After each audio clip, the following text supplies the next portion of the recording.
কোনো প্রকার আধুনিক যন্ত্রপাতি ছাড়াই কিভাবে একটি মোবাইলে চার্জিং পোর্ট লাগাতে হয় একদম সাদামাটা সিস্টেমে।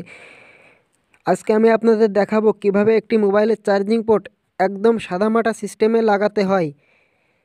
প্রথমে চার্জিং পোর্টের যে জয়েন্ট থাকে মাঝখানে ওইখানে ভালো করে সুন্দর করে ঝালাই করে নিতে হবে, না হলে দেখা যাবে কিছুদিন পরে চার্জিং পোর্টের ওইখান থেকে ফেটে যাবে, এই যে চার্জিং পোর্টটি লুজ পাবে বা ভালোভাবে চার্জ হবে না। তো এখানটায় সুন্দর করে ঝালাই করে নিতে হবে।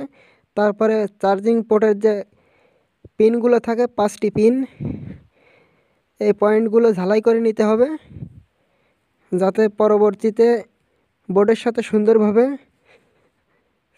এঁটে যায়। তো দেখতে পাচ্ছেন সুন্দরভাবে ঝালাই করে নিচ্ছে আমি।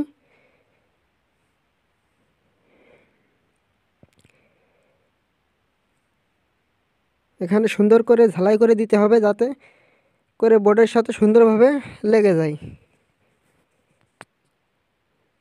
তারপরে বোর্ডে বসিয়ে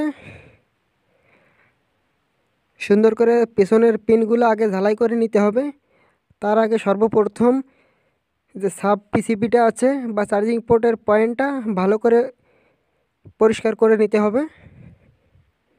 যে সোল্ডারিং রিমুভার আছে রিমুভারগুলো দিয়ে সুন্দর করে সোল্ডারিং রিমুভ করে নিতে হবে, তাহলেই সুন্দর করে চার্জিং পোর্টগুলো বসানো যাবে।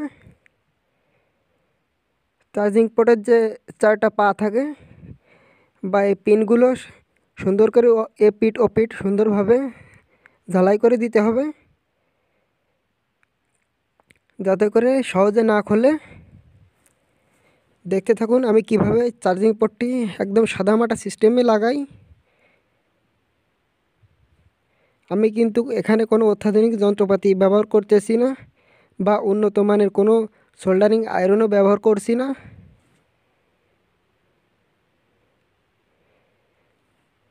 এই পয়েন্টগুলো সুন্দর করে ঝালাই করে দিতে হবে। আর অবশ্যই পিছনের যে পিনগুলো থাকে 5টা পয়েন্ট, একটার সাথে যাতে আরেকটা লেগে না থাকে সে ব্যাপারে লক্ষ্য রাখতে হবে। সুন্দর করে ঝালাই করে দিতে হবে। এখন আমি লাগিয়ে চেক করে দেখাবো চার্জিং পোর্টটা কাজ করছে কিনা।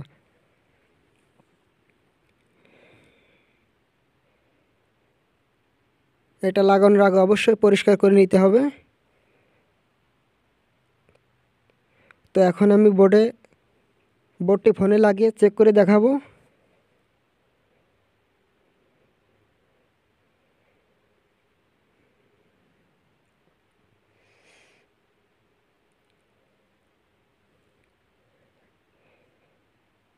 এই যে দেখতে পাচ্ছেন চার্জ হচ্ছে, এই যে চার্জ ইন।